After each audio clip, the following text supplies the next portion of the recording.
Leslie Kaplan ait accepté notre invitation aujourd'hui. Leslie Kaplan vient d'une famille américaine, mais elle écrit son travail en français, bien que dans son travail on trouve aussi de l'anglais. Et elle a notamment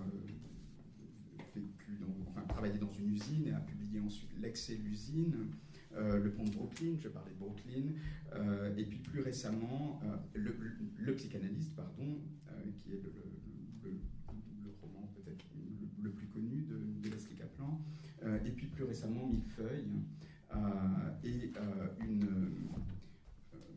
du théâtre, je ne sais pas si on peut appeler ça une pièce de théâtre, mais du théâtre, Déplace le ciel, dont je crois elle va lire certains extraits ce soir, ainsi que de Millefeuille. Merci beaucoup une nouvelle fois d'avoir accepté cette invitation. Alors je vais lire d'abord un passage de Millefeuille, donc. En fait, c'est un morceau qui est plutôt vers la fin. Millefeuille, c'est un vieux monsieur qui habite près de la gare Montparnasse. Bon, voilà. Vers 14h, donc Millefeuille, descendit à la brasserie et il était en train de manger une salade en parlant avec Mireille quand Ernest arriva. « Est-ce que tu crois au pharaon ?» lui demanda Millefeuille. Il n'avait pas du tout prévu de lui poser la question, mais elle sortit comme ça. Ernest dit « Moi, je n'y crois pas, mais ils existent. » « Moi, c'est pareil, dit Millefeuille, qui médita un moment, hocha la tête et dit encore « Je n'y crois pas, mais ils existent, c'est exactement ça. » « Qu'est-ce que tu veux, dit Millefeuille. Il se sentait en confiance. Moi, je les aime. Ils sont encombrants, c'est vrai, mais ils sont si grands et beaux et nobles et propres, ajouta Millefeuille, sans penser, mais il s'en voulut tout de suite. Est-ce que Ernest ne le prendrait pas contre lui ? Pas du tout. Ernest approuvait. Ou s'en foutait. Millefeuille redit « Oui, je les aime. » « Mais pourquoi ?» demanda Ernest. C'était une vraie question. « Ils sont immortels, dit Millefeuille. »« Immortels ou éternels ?» demanda Ernest. « On ne les oublie pas, dit Millefeuille. Personne ne les a oubliés. »« Bien sûr, dit Ernest. » Sans rien dire, il tendit sa radio à Millefeuille.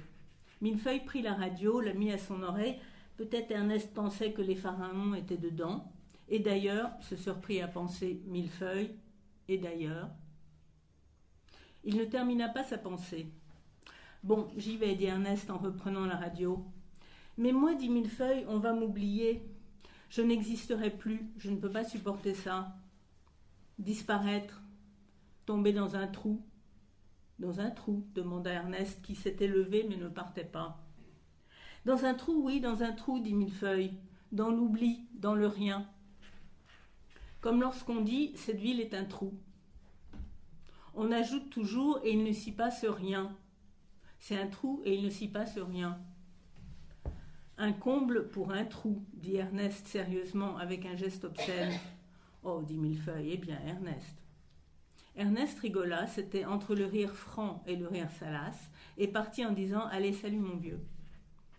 Millefeuille le suivit des yeux. Quand il ne le vit plus, il eut le sentiment très net d'un vide, comme si l'espace s'était creusé. Au moment où il se formula ce sentiment, Millefeuille dit à voix haute « Un trou d'air. Il y a un trou d'air. » Le son de sa voix lui parut aigu, pointu, désagréable. Il regarda autour de lui, personne. Il haussa les épaules, se leva à son tour et chercha Mireille pour payer. En remontant sa rue, Millefeuille se répétait « Quel phénomène cet Ernest !» Il n'avait aucune envie de rentrer, il décida d'aller au Monoprix. Il n'avait besoin de rien, mais sait-on jamais. En traversant l'esplanade, Millefeuille eut un accès de tristesse, une vague, tellement forte qu'il faillit s'arrêter. Il était debout devant la gare. Il voyait la construction massive, les inscriptions, les grandes portes autocoulissantes, les étages, et il avait l'impression d'être ailleurs, sur une autre planète, avec une chose monstrueuse, inhumaine, qui lui faisait face. Il sortit son mouchoir, se moucha. « Je suis seul, seul au monde, se dit Millefeuille. Il se moucha de nouveau. Il avait les yeux remplis de larmes. Il se sentait ridicule. En même temps, sentir les larmes n'était pas désagréable. Il pensa à Léo, tout en se disant « Pourquoi je pense à Léo ?» Il regardait le ciel, qui était d'un bleu épais. « Jamais vu ça, se dit Millefeuille, qui aimait découvrir des ciels nouveaux, quitte à tricher un peu. Jamais vu ça. Bleu épais, une sorte de moquette. Le monde à l'envers, en somme. » Cette idée du monde à l'envers le rasséréna.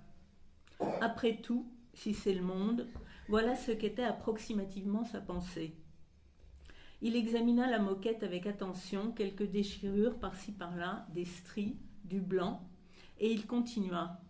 Arriva au Monoprix et se dit en entrant « J'aime le Monoprix, j'aime le Monoprix. » Bon, ça va être ça pour Millefeuille.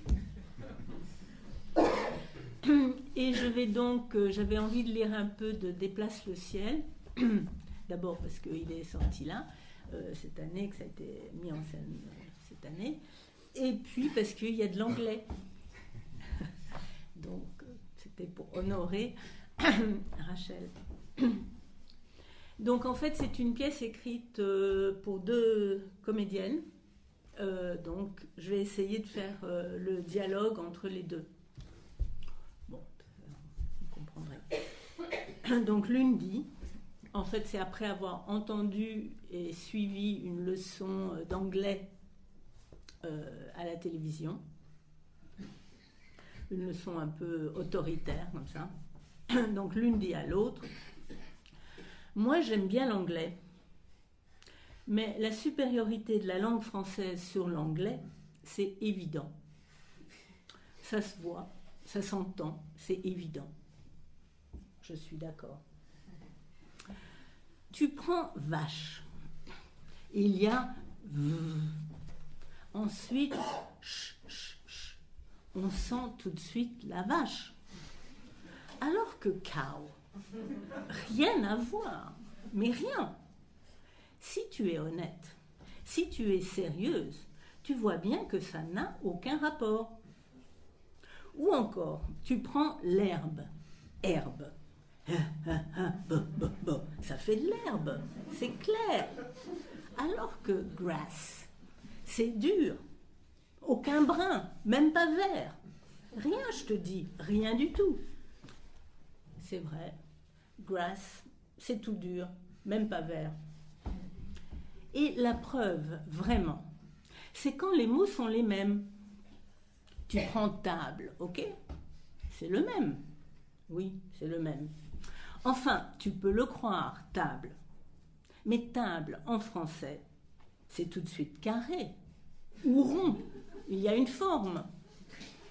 Oui, il y a une forme. Alors que table, en anglais, table, tu ne vois aucune forme. Qu'est-ce que tu veux que je te dise? Aucune forme, c'est tout mou. Oui, c'est vrai, table, c'est tout mou. Ça ne marche pas. Ou alors, je ne sais pas, il faut adapter, changer, triturer, truquer, traduire. Oui, c'est clair, traduire. Tu prends chien, on voit tout de suite un chien. Rien. Mais dog. Quel rapport? Rien de rien. D'ailleurs, rien, c'est nothing. No thing. Pas chose. Chose, c'est clair. Tu vois tout de suite la chose. Une chose, quoi. Mais thing, non.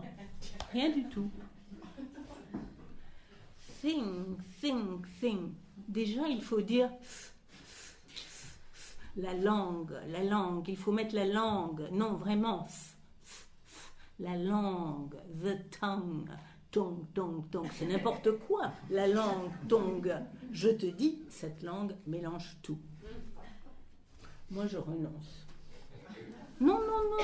Il ne faut pas renoncer. Il faut juste mettre les choses, les mots à leur place. le français, l'anglais, chacun à sa place. Mais il faut être sérieux, rendre à César même les plus petits mots. Les plus petits ? Pas les moins importants. Tu prends oui, yes. Eh bien, admettons yes, oui. Admettons, on baisse la tête, yes, admettons. Mais oui, on ouvre la bouche, oui, c'est vraiment oui, c'est clair. Le pire, c'est God. God. Oui, God. Moi, je trouve ça, oh là là, je trouve ça irrespectueux, tu vois. God, God, God.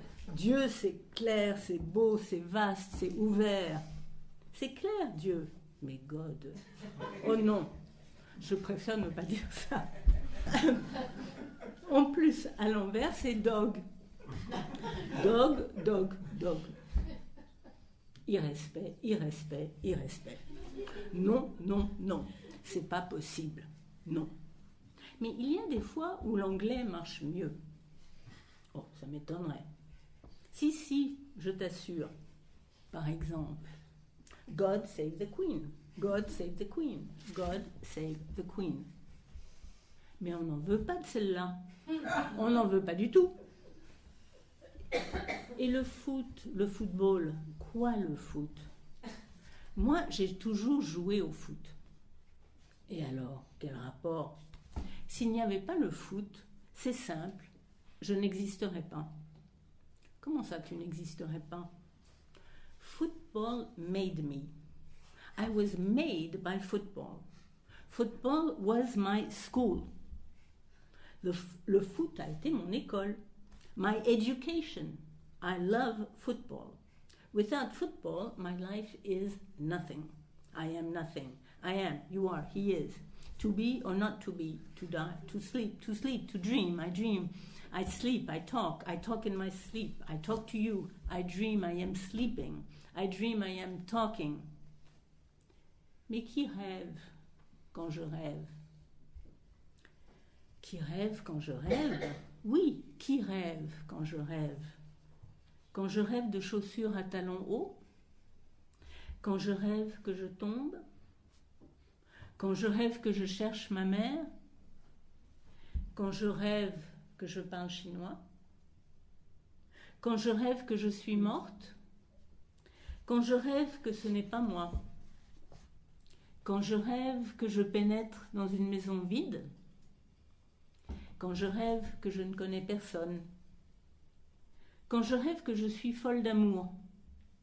Quand je rêve que des vagues gigantesques me renversent ? Quand je rêve que je suis une chimère ? Quand je rêve que je rêve ? Quand je rêve que je me venge ? Quand je rêve que j'ai tout perdu ? Quand je rêve que je vais dans un pays étranger ? Quand je rêve que je meurs de rire ? Mais le rêve rapproche la réalité, le rêve éloigne la réalité. Il coupe de la réalité, il casse la réalité. Il perd la réalité, il touche la réalité. Il bouscule la réalité, il fait exister la réalité. Il modifie la réalité, il interprète la réalité. Mais parfois la réalité est mouvante comme un rêve. Le trottoir glisse, les murs reculent et les ciels sont fluides. Ils s'échappent.